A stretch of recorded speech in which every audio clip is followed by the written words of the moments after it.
of this, to bring out of this condition. I'm coming back to verse 22. And the multitude rose up together against them, and the magistrates rent off their clothes and commanded to beat them. And when they had laid many stripes upon them, they cast them into prison, charging the jailer to keep them safely.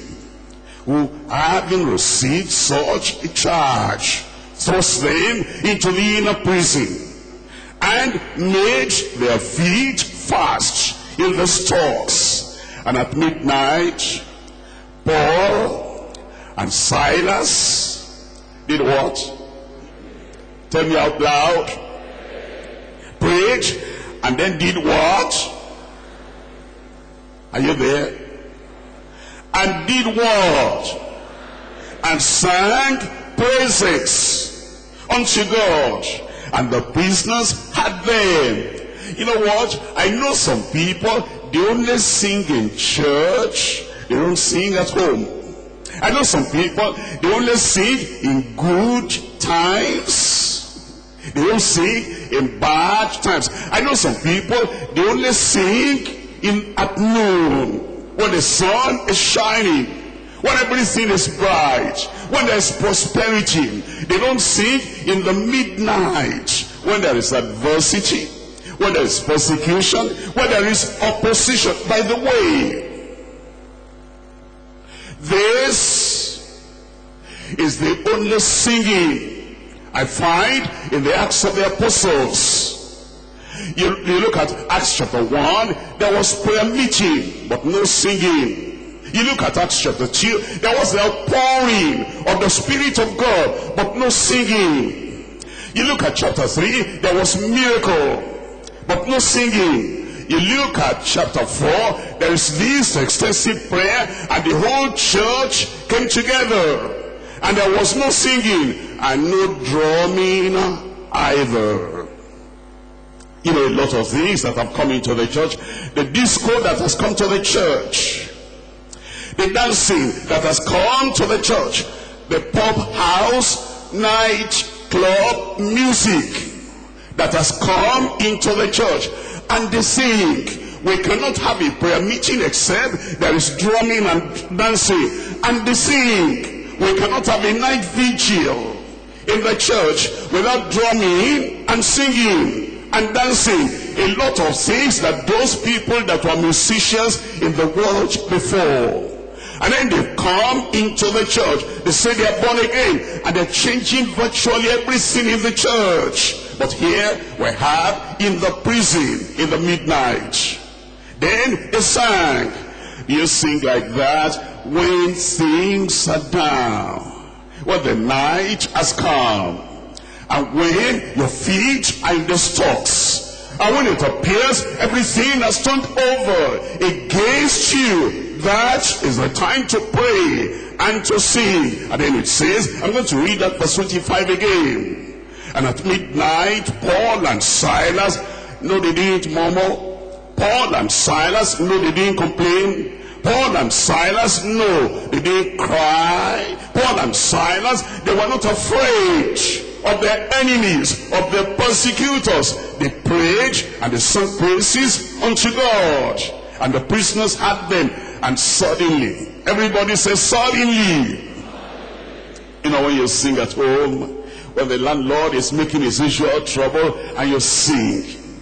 When your wife is, you know, cooking up some things and making some fire. Not fire in the kitchen, fire in the living room and fire in the bedroom. Wait to sing. And when the children are here and there, it appears to say, mommy or daddy, this is not going to happen. We're going to be in charge. We're going to take control. And then you sing, don't cry. That is the time to sing.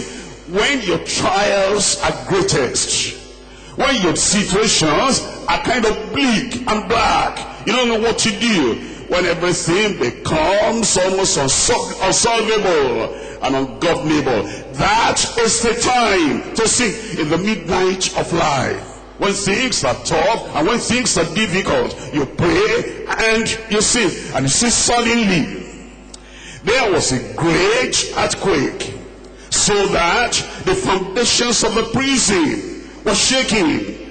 And immediately, what happened? All the doors were open. Praise the Lord. I said, praise the Lord. You know, I know some people are saying that, you know, when there's trouble for the minister, trouble for the preacher, trouble for the apostle, trouble for the missionaries, you know, it will close doors. And they're sending prayer requests home. And they're saying, Headquarters Church, pray for us. The doors are about to close. Because you know what? We have trouble here, we have persecution here, we have trial here, we have this one here, we have that one here. The doors are going to close. I say, no, read your Bible again. That when the adversaries come up, and when the adversities multiply, is when more doors will open.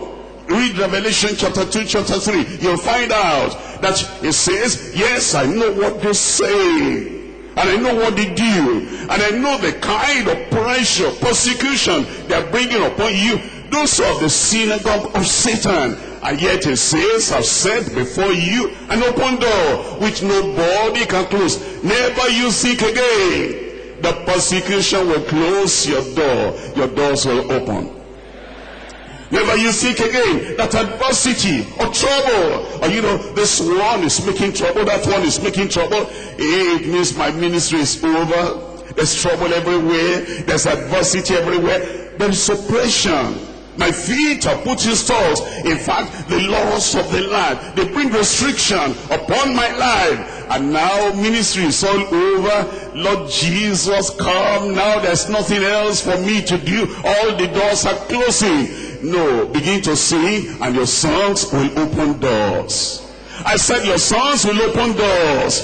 In fact, you know, I told you that this is the only kind of singing I find in the New Testament. And that is, I find in Acts of the Apostles. That if the singing is right, the singing should open the hearts of the people. Should open the door of faith into the hearts of people. The kind of singing, even the singing we have in church, the kind of singing that closes the door. The door to preaching, and the door to miracle, and the door to joy, and the door to happiness. The kind of singing that closes the door, that you will not find in the Bible. Every time you sing, and you sing in the Spirit of the Lord, with the power of the Lord, doors will open. And I pray your doors will open. I said your doors will open. By the way, you see, here are apostles singing, not choir, not choir, not choir. Here is Apostle Paul, and here is Silas, and their feet were in the stocks. Some things were called bad things that happened to them. And then those apostles, they sang, if the church will come back to Bible days. When apostles sing, it's a different thing. When prophets sing, it's a different thing. And when people have anointing, power, authority, when they sing, it's a different thing. And when I sing, your doors will open. You know, some people, they think now, Pastor, you are the GS, the general superintendent, the apostle of the church. You be singing to those who are supposed to sing, and you preach and pray. I say, no, let's go back to the Bible. If we go back to the Bible, the apostles sang, the apostles preached, and the apostles prayed, and their singing will open your door in Jesus' name. Let's come back now. It says, and everyone's bands were loosed. Deliverance for you today. Dominion for you today. Healing for you today. Ability and courage and power for your hour has come upon your life today in Jesus' name.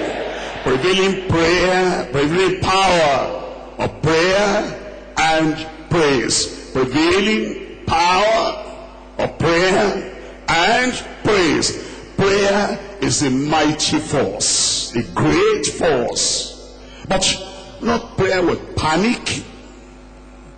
Not prayer with perplexity. Not prayer with fear. Not prayer with doubt. Not prayer with, I don't know what's going to happen. Not prayer with watching the faces of people.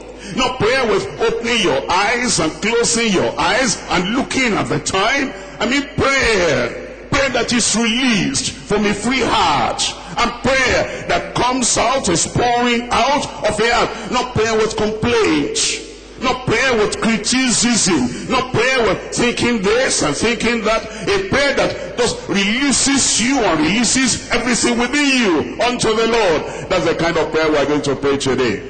And you're going to find here in that hall, there's going to be miracle. And in your hall, there's going to be miracle. In your hall over there, there's going to be miracle. When the people of God, when they pray and they sing unto the Lord. That's why Paul the apostle said, I will pray in the spirit, I'll pray with understanding. And Paul the apostle, remember an apostle, he said, I will sing in the spirit, and I will pray with, I will sing with understanding. And it is that kind that breaks every yoke. Is that kind that brings anointing down. And that anointing will come today in Jesus' name. But you know, look up here, look up here. I'm just trying to help you. When the apostles sing and you criticize in your heart, you close your own door that's about to open. When the apostles sing, and then you say, but why is the apostle singing? Why doesn't he keep to his preaching and praying? We are the people supposed to do the singing. Well, when you come to do your singing, no door will open. But when you agree, when you understand, when you know that we are following the Bible, that this is Bible church, it's not a kind of, all these new generational church, Bible church. And we do what they did in Bible times. Then we're going to have the result. And we're going to have the miracle and the outbreak, the open door. They had in Bible times. We're going to have it. I said we're going to have it. I'm dividing the message to 3 points. Number one, the power of prayer and praise before deliverance. Not after deliverance. The power of prayer and praise. The power of prayer and praise before deliverance. Number two, the pursuit of passionate preaching.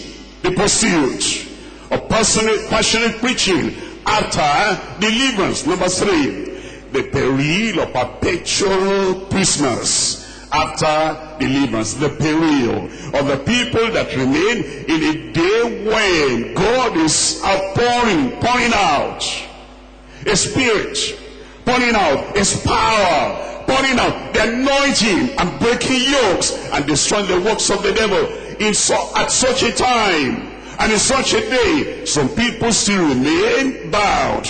I pray it will not happen to you. I said it will not happen to you. I pray that this day of his power and this day of his authority and this day of open doors and this day of spontaneous miracle, instant miracle, I pray you receive your own and you'll come out of every bondage in Jesus' name. We're looking at number one now. Number one is the power of prayer and praise before deliverance. Anybody can sing after the miracle has happened. Anybody can jump after the miracle has happened. Anybody can shout. Anybody can clap after the miracle has happened. Before it happens, when your feet are still in the stocks, when the sickness is still there, when the imprisonment appears biting and terrible, and when evil men are waxing worse and worse, when the problems are increasing, when you can sing at that time, that's what brings miracle. Not after, but before. Let's look at that again. I'm reading from verse 24. It says, who having received such a charge, so